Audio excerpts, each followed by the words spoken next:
75 నుంచి 76 నుంచి 86 దశాబ్దం పాటు ఉస్మానియా రైటర్స్ సర్కిల్తో ఎనవేసుకున్న నా జీవితం,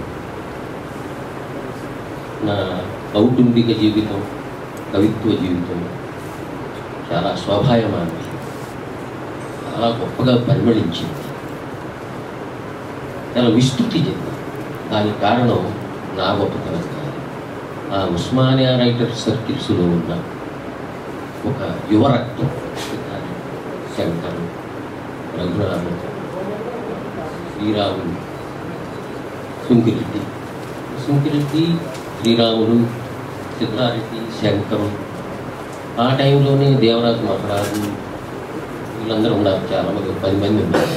కానీ ముఖ్యంగా మా కుటుంబంలో సభ్యుల్లాగానే సిద్ధారెడ్డి కానీ, రఘునాథన్ కానీ, శంకర్ కానీ, శ్రీరాములు కానీ, వీళ్ళంతా కూడా బయట మనుషులు కాదు, మా కుటుంబంలో మనుషులు. అది ఆమెకు తెలుసు.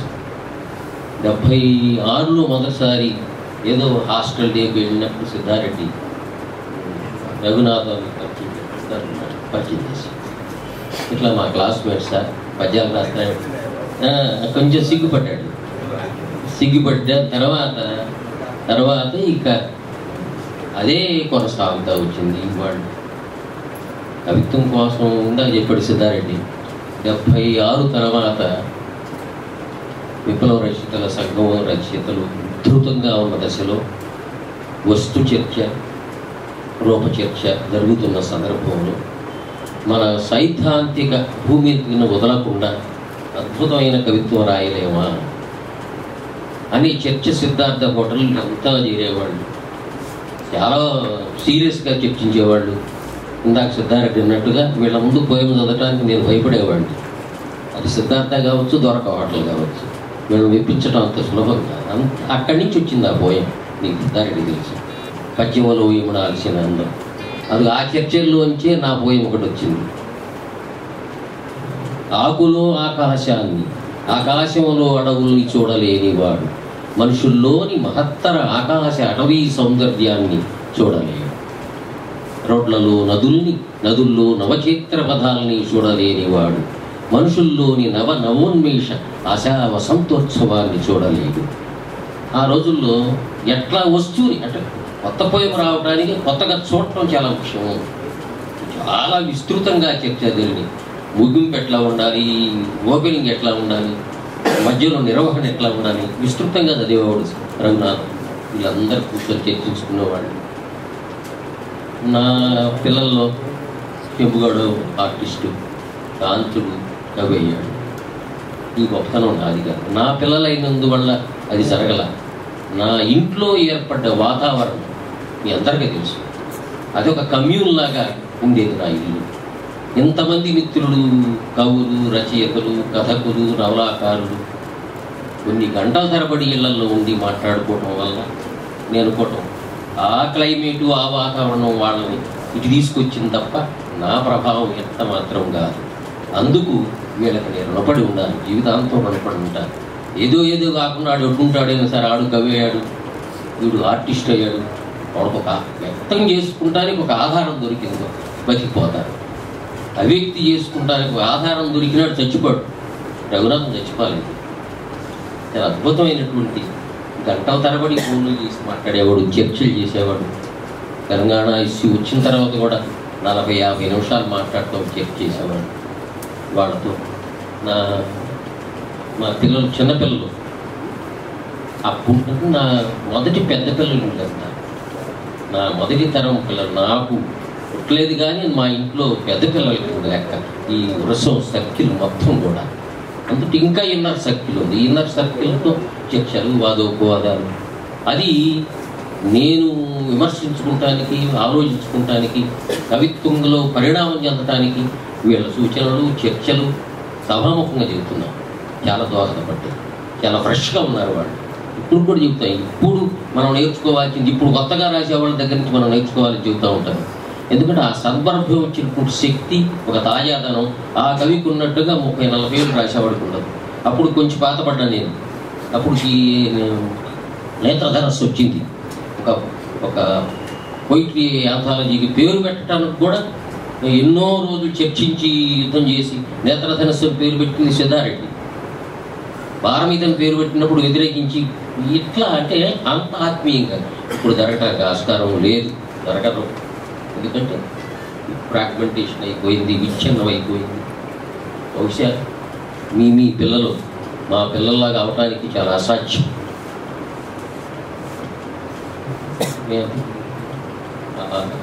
ఒక సాలిట్యూడ్ ఇన్ మల్టిట్యూడ్ అన్నాడు అడివుడు.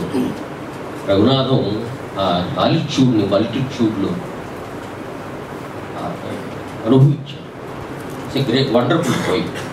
చాలా విషయాలు తెలుసు, చర్చించాడు. నేను ఎన్నిసార్లు చెప్పినా ఇనే రకం కాదు. కవులు వింటారా? వింటారు కదా.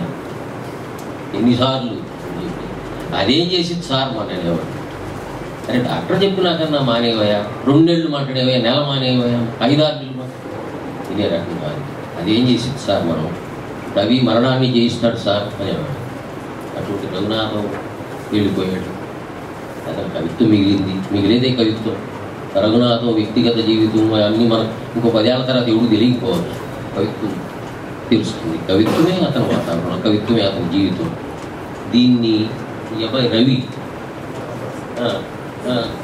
కూడా నాకు ఫోన్ చేసింది. రవి ఫోన్ చేసి ఇట్లా రఘునాథం గారి శిష్యులు నుండి మేము ఆయన స్మృతిలో ఒక అవార్డు పెడుతున్నాము. అది గోరటికి కనుక ఇవ్వదలుచుకున్నాము తొలిసారిగా. దాని మీ చేతుల మీదుగా ఇవ్వదలుచుకున్నాము. ఎందుకయ్యా అంటే మిమ్మల్ని ఎప్పుడు గురువుగానే భావించి మాట్లాడేవాడు. వాళ్ళ దగ్గర నా గురించి ఏం మాట్లాడి నాకు తెలియదు కదా. అది నాకు గొప్ప గౌరవం. రఘునాథం ప్రేమించే కవుల్లో నేను మొదటివాడిగా ఉండటం. నగనముని ప్రేమించేవాడు, చెప్పేవాడు నగనం గురించి కూడా. చివరికి అంత ప్రేమగా ఉంచుకున్నాడు. వీళ్ళకి వెంకన్నకి ఇవ్వటం నేను అనుకున్నాను. శ్రీనివాసం వ్యాసం చదవకముందు కూడా కేవలం వెంకన్నని అభిమానించి ప్రేమించి, వెంకన్న ప్రేమించినాడు అభిమానించినాడు ఎవడు ఉండడు. ఆశ్చర్యం. ఎవడన్నా ఉండేవాడిని ఏం చేయాలో మీకు తెలుసు. ఉండటానికి ఆస్కారం లేదు. వెంకన్న చెప్పేదాన్ని వ్యతిరేకించేవాడు కూడా ఆయన ప్రేమించాల్సిందే. అటువంటి గొప్ప కవి, అద్భుతమైన ప్రజాకవి. ఇంకేదో వాక్యీకరణ అంటాం రకరకాలుగా. వీళ్ళిద్దరిలో సామ్యం ఏమిటి అసలు? రఘునాథానికిను వెంకన్నకి ఏమన్నా పోలిక ఉందా అని అనుకుంటే నాకు ఒకటి తట్టింది. Both are romantics. రొమాంటిక్ అనే మాట భూతార్థంలో కాదు. They are revolutionary romantics or romantic revolutionaries. ఈ రొమాంటిక్ అనే అంశ లేకుండా ఏ కవుడైనా ఉంటాడా? అభూత కల్పన కాదు. ఒక దృశ్యాన్ని సజీవం చేసి మన ముందు ఉంచేది ఆ కల్పన. ఈయన సంతన గురించి రాశాడా, ఏరుని గురించి రాశాడా మనకు తెలియదు కదా. మొత్తం సజీవంగా మన కళ్ళ ముందు పెట్టేది, దానికి ఆధారం అయింది ఏంటంటే అదే. అంటే వాస్తవాన్ని అద్భుతంగా ప్రొజెక్ట్ చేసి మనం చూడని దాన్ని మనం దర్శింపజేసేది ఏంటంటే ఆ కల్పన, ఆ అద్భుతమైన శక్తి. దాన్ని మీరు రొమాంటిక్ అనండి, రొమాంటిసిజం కాదు. ఆ లెక్క వస్తే బహుశా ఆంధ్ర తర్వాత వచ్చిన ఉద్యమాలకి ఈ వీళ్ళు అభ్యుదయ కవుల తర్వాత భావకవులు ఇచ్చిన అంశం ఉంది కొంత. నేను అనుకుంటాం ఒక్కొక్క మూమెంట్ ఒక అంశాన్ని యాక్ట్ చేసింది మొత్తం కవిత్వ ప్రవాహానికి. అంటే భావకవులు ఇచ్చినటువంటి ఈ అంశం అది ఆంగ్ల భావకవుల్లో కూడా కనబడుతుంది. అందుకని వీళ్ళిద్దరిలో సామాన్యమైన విషయం ఏంటంటే అది ఇదే romantic revolutionary or revolutionary romantic and Raghunatham also like that. వాళ్ళిద్దరు ఆ సామ్యం ఉంది. ఒక జిల్లాకు చెందిన వాళ్ళు. ఇది మొదటి బహుమతి వెంకన్నకి ఇవ్వటం, అది నా చేతుల మీద ఇప్పించడం, నన్ను గౌరవించడానికి తప్ప మరొకటి కాదు. ఈ రఘునాథ స్మృతిలో మీ అందరినీ ఈ రకంగా కలిపిన జమ్మికుంట మిత్రులు. గురువు అంటే లక్షణం అదే. వేరే వాళ్ళు మర్చిపోతాం, గురువుని మర్చిపోవటానికి వీల్లేదు. శిష్యులు చేయగలిగారు ఆ పని. ఇది మీరు ప్రతి సంవత్సరం చేయండి, వెలుగులోకి తెచ్చారు. మీ అందరం ఉన్నాం, మనం కలిసి మాట్లాడుకుందాం. ఏదన్నా దీన్ని కార్యరూపం ప్రతి సంవత్సరం ఆయన వేరే ఒక లెక్చర్ ఇప్పించడం, ఇట్లా ఇవ్వటం మీరు ఆలోచించండి.